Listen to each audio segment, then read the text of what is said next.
grandma dies and leaves you 25 grand. And you're going to invest it and you're going to make some money on interest that is compounding. So, you can compound at certain intervals, or you can compound continuously, and that is every second of every day you're getting paid interest. Continuous is a faster way to make money, but if you're going to compound at certain intervals, the formula is the money you're going to end up with depends on how much you deposit, that's the principal, times the interest you make. And the interest is going to be 100% of your principal, which 100% is changed to a decimal 1. That's where the 1 comes from. 100% of what you deposit plus the interest.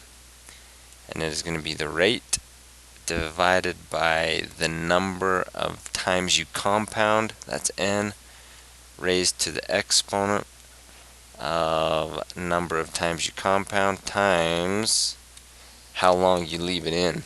So T is for time, and time is measured in years. So we gotta find P, R, N, and T. P is 25 grand.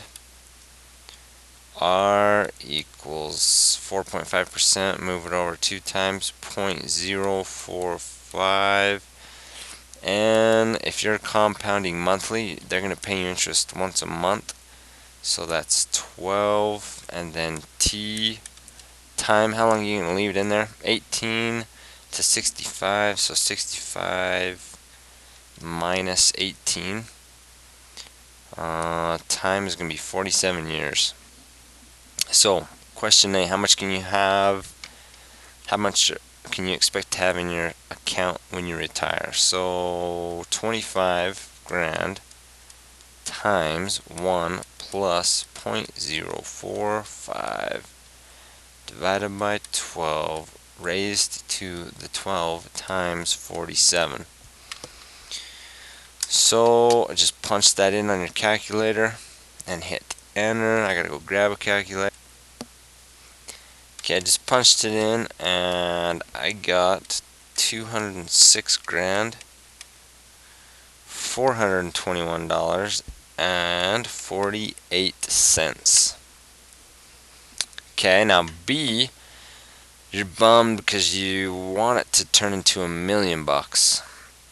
So the longer you leave it in, the more money you make. How long are you gonna have to let that money sit there until it's gonna grow to be $1,000 or $1,000,000? Now, $1,000,000 is this. That's what you want it to grow to. So everything's gonna stay the same except for, instead of leaving it in for 47 years, they want to know how much longer are you gonna have to leave it in. So the T is unknown. We don't know what the time is going to be, but we do know we want the money to total 1,000,000. So here we go. $1,000,000 is going to equal 25 grand times 1 plus the same interest rate, 0.045, divided by 12 raised to the 12 times question mark. We don't know the time. So we got to solve for, we'll just call this guy X. We got to solve for X. We got to undo everything. Let's undo this 25 grand. This 25 grand is timesing this, so let's undo the times. Let's divide by 25 grand. 1,000,000 divided by 25 grand. Okay, 1,000,000 divided by 25 grand is 40. So I've got 40 is equal to, okay, now I'm going to type this in on the calculator. Let's clean that up to a number. So 1 plus 0.045 divided by 12. Okay, now if you get decimals, the more decimals you use, the more accurate your number is going to be. So if you've got it on your calculator, when you go to use that decimal, just copy and paste it and put that whole number in instead of rounding it. Because if you round it to one decimal, to a tenth or a hundredth, your calculation is going to be way off. Okay, so I've got 1.00375. I'll stop there. And that is going to be raised to the 12 times x. Okay, now x is in an exponent, and the only way we're going to undo this exponent is to do a log. So now I'm going to go log, and this is my base. So my log and base 1.00375 of 40 is going to equal 12x. So now on my calculator, I'm going to type this in, change it to a number, and to solve for x, now we just got to undo the times 12. So divide by 12, divide that number by 12, and when you go to type this number in, just go copy and paste it. So I'm going to go log of that number.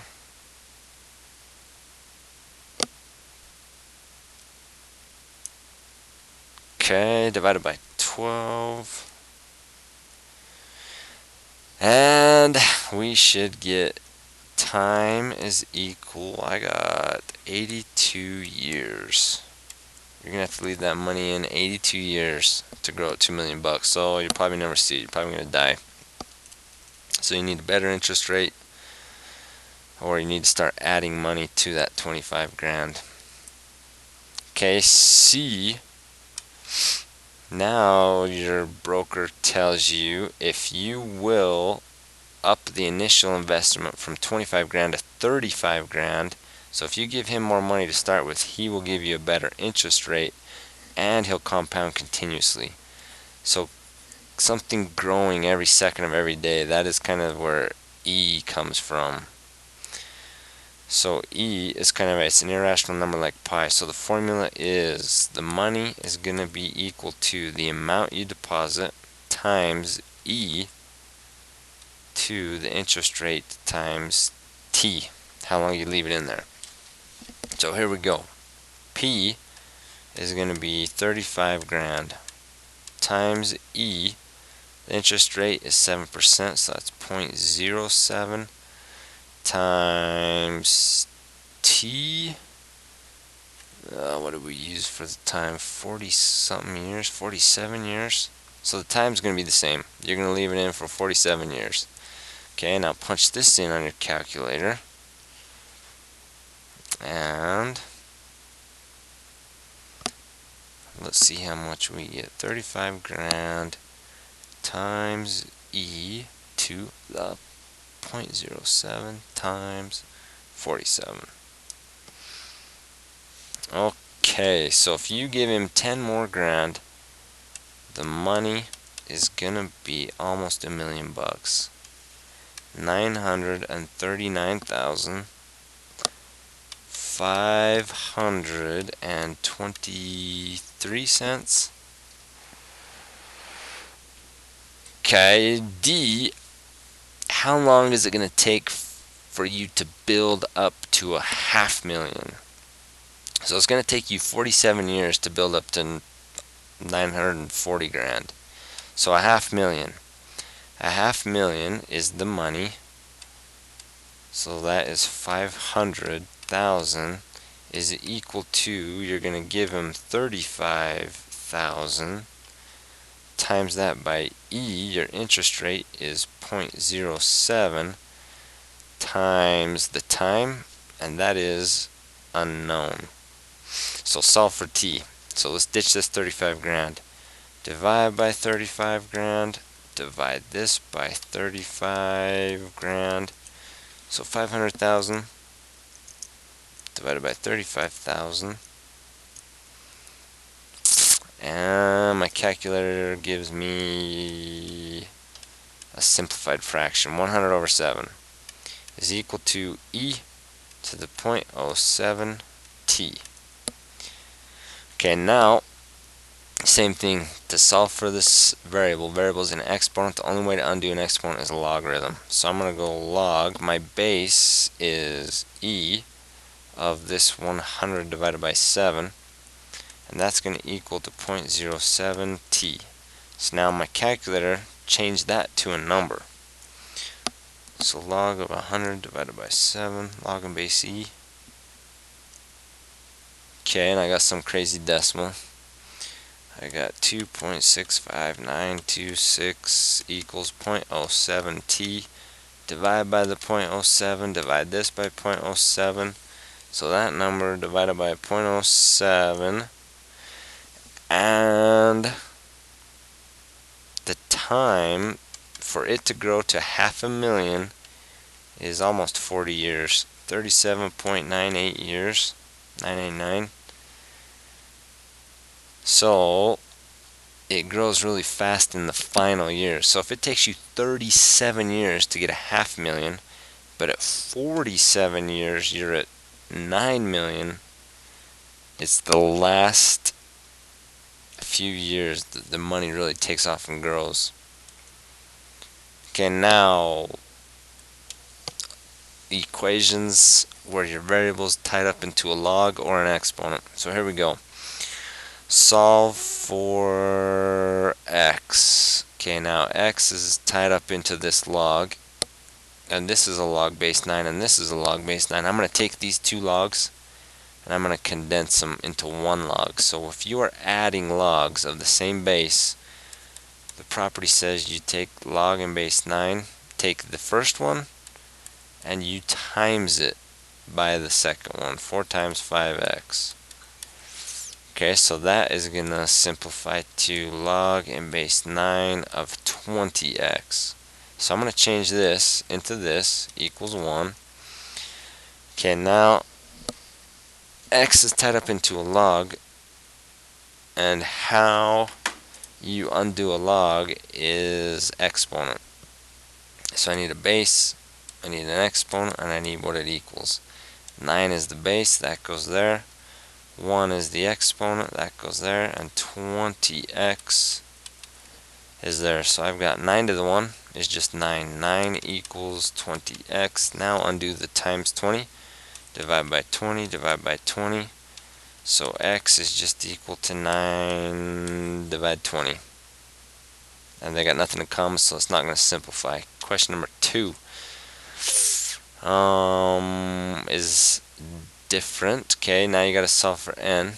You got to undo all this stuff. Undo this minus 1.6 first. So inverse of minus is plus, plus 1.6, plus 1.6. So now you got 4.1 times e to the negative 4n equals 7.4.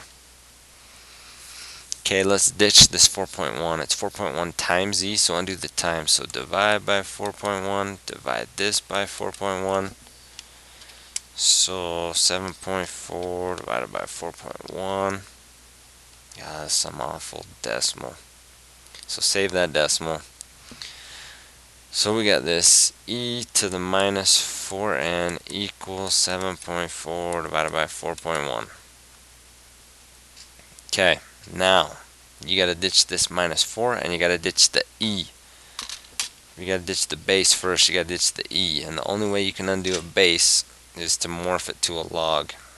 So we're going to go log in base e of 7.4 divided by 4.1, and that is going to equal a negative 4n. And then n is almost all by itself, so you got rid of all that crap. Now you got to undo the minus 4 times n. So you got to undo the times. Divide by a minus 4.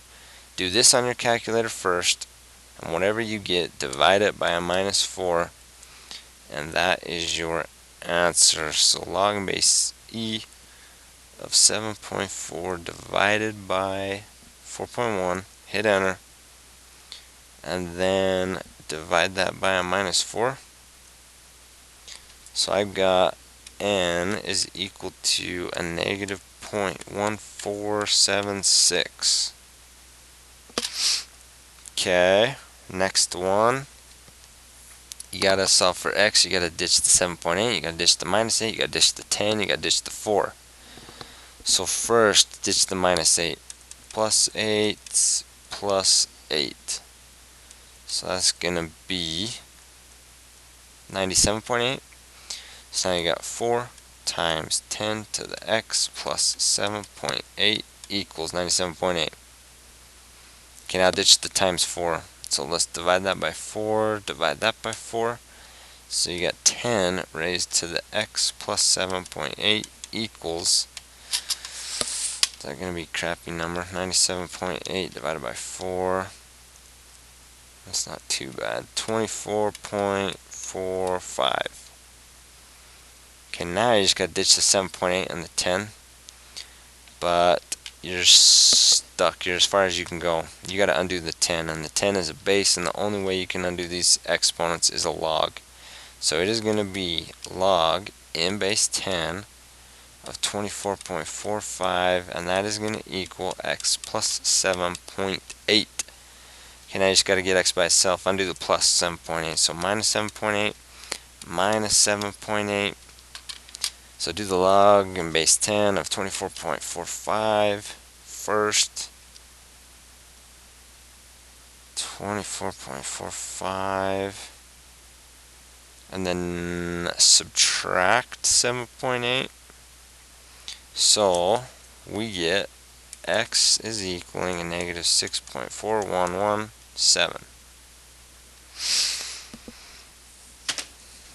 Last one. Okay, it's kind of like the first one. So I got a log in base 5 minus a log in base 5. So minus is division. So I'm going to take these two logs and condense them into one. So it's going to be log in base 5 of the first, x plus 9 divided by the second, and that's going to equal 1. Okay, now x is tied up into the log. So I gotta undo the log. The only way to undo a log is an exponent. Morph this whole log to an exponent. So the base is 5, the exponent is 1, and that's equal to x plus 9 divided 3. Okay, now x, let's undo the divide 3. Let's times 3 times 3, and you get 15 equals x plus 9. Undo the plus. Minus 9 minus 9. And we've got x equals 6. Okay, trig. Now, SOHCAHTOA. Solve a triangle. So find every angle, find every side. Capital letters are angles, so C is 90 degrees. And A is 35.4 degrees. Okay, now remember, that's angle A, so this is side A, they're opposite. This is angle C, so this is side C. This is angle B, so this is side B. B is 4.2. Okay, now in a triangle, there's 3 angles, they've got to add to be 180. So angle B is going to be a piece of cake to find. 180 minus 90 minus 35.4, and what is left over? Angle B's got to be 54.6. Okay, now you got to mark your triangle, and don't ever mark it from the 90. Either mark it from angle A or angle B, and it does not matter. Wherever you choose to mark it from, you'll get the exact same answer. So if I mark it from A, that means this piece is my hypotenuse. This piece, side A, is the opposite, and side B is the adjacent. Okay, now if I want, I'm going to use adjacent, because that's, they gave me 4.2. So now you got to figure out, are you going to sew, are you going to ka, are you going to toe? And a lot of times there may be more than one option. So I definitely need to use adjacent. So I've got to use this, or maybe this. And I can use either one of them. Depends which piece I want to find. If I want to find the hypotenuse, I'm going to use cosine. If I want to find the opposite, I'll use tangent. So let's go ahead, let's do ca. C is for cosine. Cosine from where you marked the 35.4 degrees, and the fraction is adjacent is on top, so that's 4.2, and hypotenuse is on bottom, and hypotenuse, we don't know what that is. Okay, now it's just algebra from here on out. Solve for x. X is on the bottom of the fraction. That kind of sucks. What you're really doing is just trading these two places. So I'm going to undo the divide x. I'm going to times x, and I'm going to times x. So that undoes, and now I've got x times cosine of 35.4, and that's equal to 4.2. Okay, now undo the times cosine of 35.4. So I'm going to divide cosine of 35.4. Divide this by cosine of 35.4. And that will be x. So, grab a calculator. 42 divided by cosine of 35.4. Okay, I got x at 51, round to the nearest tenth, so 51 point, let's just go one decimal, 51.5, and x was hypotenuse, so C is going to be 51.5, and now I won't work it out, but to find the other piece you can do either trig, you can do the tangent, or you can do a squared plus b squared is c squared. You can do Pythagorean Theorem. So remember, if you got a triangle with a 90 and you know two sides, you can always do Pythagorean Theorem. But in your Pythagorean Theorem, you got to make sure, all you need to know is which one is the c, and that is this guy. So it would be 4.2 squared plus x squared equals 51.5 squared. Then you'd work it out from there. You have to do 51.5 squared minus the 4.2 squared. And then whatever that is, you got to square root it. Okay, the next one, angle C is a right angle, so you got to draw your own triangle. And C is going to be the 90, and A and B do not matter. The side C is going to be 10, and side A is going to be 8. So if I mark it from the A, this is my hypotenuse, that's my opposite, and that is the adjacent. So angle C is 90, side C is 10, side A is 8, and I can do real quick, I can find side B. I can do 8 squared plus x squared equals 10 squared. So x squared equals 100 minus 64. X squared equals 36. So square root. So B is 6. Okay, now to find A, I've got all the pieces. I've got adjacent, I got opposite, I got hypotenuse. So the trig does not matter. If I use sine, let's go for so. So I'm going to go sine from where you marked. I marked it from angle A. And the sine from A equals opposite over hypotenuse, 8 over 10. Okay, now you got to solve. The algebra is a little different. You've got the variable hooked with trig. You got to ditch the trig, and the only way you can undo trig is to do the inverse. So sine and sine inverse. So do the inverse of 8 divided by 10, and that will give you the angle. So inverse of 8 divided by 10, and angle A ends up being like 53.1 degrees, and then just do 100 minus 90 minus 53.1 degrees, and you get B is about 36.9 degrees.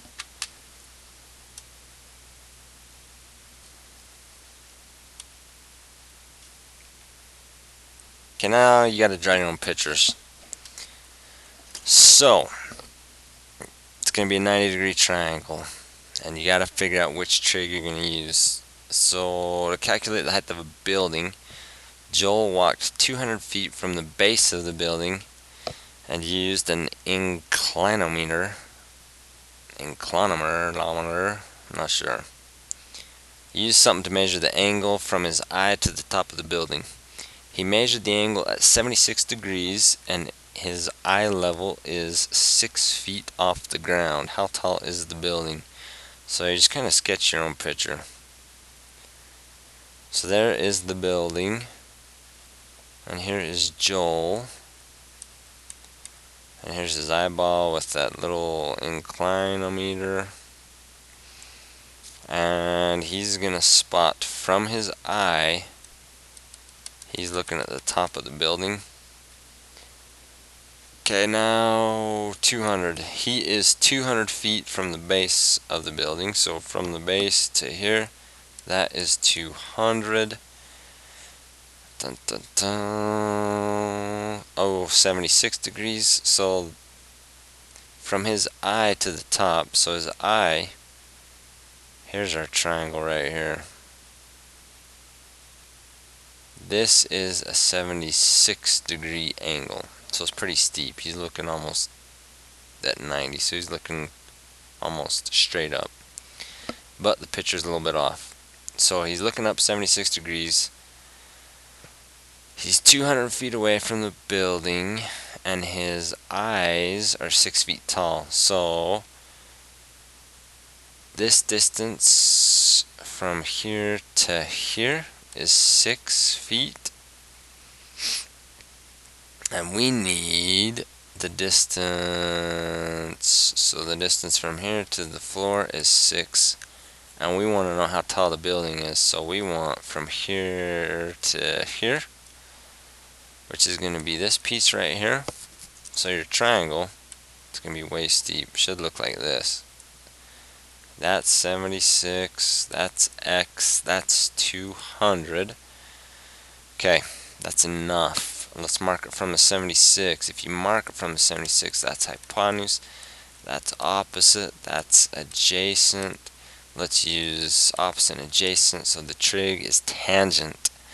So the tangent from where you mark, tangent from 76 equals x over 200. Now the algebra, solve for x, undo, divide 200. So tangent 76 times 200. So do the tangent 76 first, then times that answer by 200. And this x is 802.2 feet tall. But then we got to add from his eyeballs to the ground, so we've got to plus the 6, so it's about 808.2 feet tall. That is the height of the building from the top to the bottom. Problem number 2. Bicycle ramps. So it's going to be another 90-degree triangle. So bike ramp, horizontal distance of 8. One ramp is 20-degree incline. The other's a 30-degree incline. So you got 2 ramps. There we go. There's my 90. And this one's a little steeper. And that's 20, and that is 20. The first one has a 20-degree angle, and the next one has a 35-degree angle. So which one's taller? The one that's going to be taller. Oh, hold on. Those are not 20. They both cover a horizontal distance of 8. So 8 right here. They both cover a horizontal distance of 8. So that's 8, that's 8.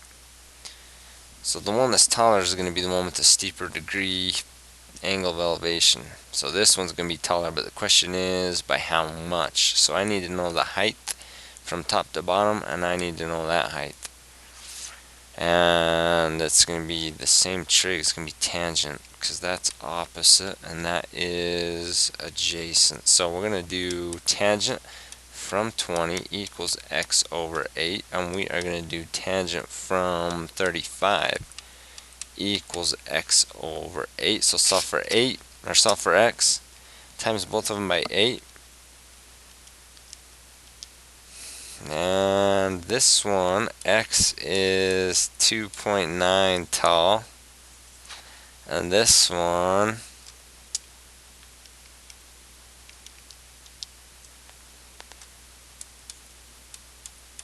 x is 5.6 tall. So the difference, if we do 5.6 minus 2.9, this one is 2.7 feet taller. And that is the answer. How much taller is it? Okay, now you gotta draw your own coordinate plane. If you're spinning, where are you gonna end up spinning? Cosecant. Alright, cosecant, the fraction they want, that's gonna be the hypotenuse on top and opposite on bottom. Negative means you're gonna mark it this way.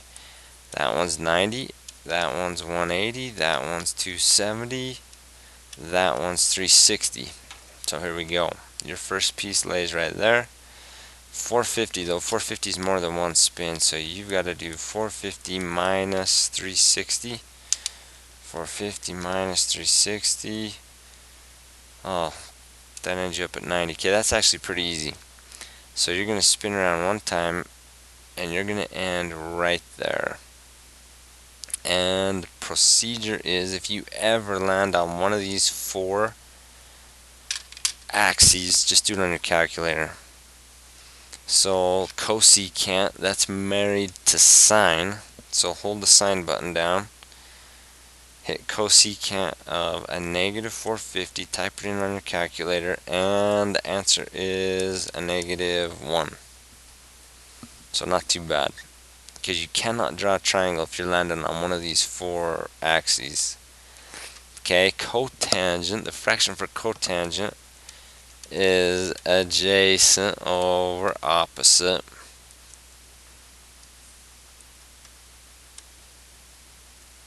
Alright, negative 840, so negative again, that's 90, 180, 270, 360. Okay, 840, that's quite a bit. I know 2 spins is 720, so let's minus 720. And we're left with 120, so 2 spins. 1 spin, 2 spins, and then 120. Okay, 120 is going to stop right there. Now, 120, we gotta make a triangle. To make a triangle, you go up or down. Do not ever go left or right. Always go to the x-axis. Okay, now you gotta figure out how much is this angle right here. So on the outside is 120. So how much more did I have to go to get to 180? If you stopped at 120, to get to 180, the inside is 60. So you just do 180 minus 120. What's on the outside? Okay, if it's 60, that's a special triangle. 60, 30, 90. It's half of an equilateral. Draw the other half. You flip it over the 30. So it's going to flip this way. Make up your own dimensions. I want it to be a 10 by 10 by 10. That means this is going to be 5 and this is going to be 5, but they're actually going to be negatives because it's on the x number line, and here's 0 and it's going left, so it's negative. And this middle piece, the pattern for a triangle equilateral, is the shorty times a square root of 3, and it's on the y number line, and there is 0 and it's going down, so it's also negative. Okay, so the adjacent piece is on top. The adjacent is this piece, negative 5, because you're marking from right here.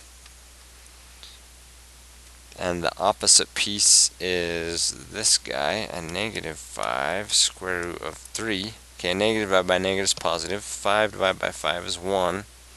So you got 1 over square root of 3. Can't leave a square root of 3 on bottom, so you times the bottom by square root of 3 times the top by square root of 3, so your answer is square root of 3 over 3.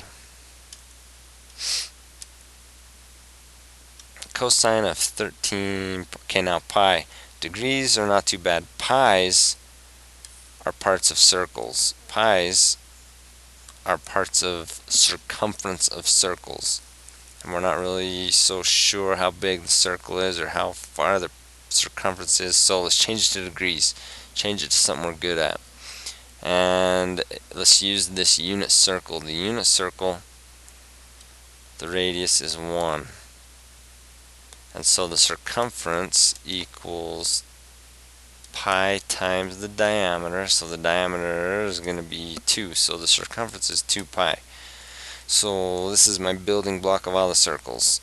Just a little guy with radius 1. And the circumference around this guy is 2 pi. And 2 pi is equal to 360 degrees. And that's going to simplify. If I divide them both by 2, 1 pi is 180 degrees. So I'm going to change 13 pi over 4. I'm going to times it by 1. And my 1 is this. My 1 is 180 degrees over 1 pi. And this pi, divide this pi, is just 1. And I'm going to do 180 divide 4. 180 divided by 4. And I'm going to times that by 13. So I get 585 degrees. Okay, now 585, that's more than one spin. So if I'm going to draw, and this one's positive, so if it's positive, that one's the 90, 180, 270, 360. Okay, 585, I'm going to minus one spin, minus a revolution, a rotation. 8 minus 6 is 2, 5 minus 3 is 2, 225. Okay, first piece is right here. 225 is somewhere right there. Okay, now, so we're in the same quadrant. Go up, and if you went 225, how much past 180 did you go? So I'm going to do 225 minus 180, and I think that's 45. So this is 45. Okay, now 45 is a special one. 45, that's half of a square. So I want my square to be 10 by 10 by 10 by 10. That's negative, they're all negative. And the pattern for the square, the diagonal, this middle, is going to be 10 square roots of 2. Okay, now we want cosine. So the adjacent, which is this, over the hypotenuse, which is this. So negative 10 over negative 10 square root of 2. Those divide out. So you got 1 over square root of 2 times by square root of 2 times by square root of 2. Your final answer should be square root of 2 over 2. One more. Secant. The fraction for secant. On top we need hypotenuse, and on bottom we need adjacent. Alright, so let's change this to degrees. Times it by 180 degrees over pi. Pi's divide out. 180 divided by 2 is 90 degrees. 90 times 5 is 400. Man, they're giving us all these big numbers. 450. Alright, here we go. 90, 180, 270, 360, 450, minus 360. What's left? Oh, okay, this one's not bad. So I'm going to do 450 minus 360. That's one spin, so it's going to be one time. And then what's left over is 90. So it lands on a line. If it lands on a line, cannot make a triangle. Do it on your calculator. Secant is married to cosine.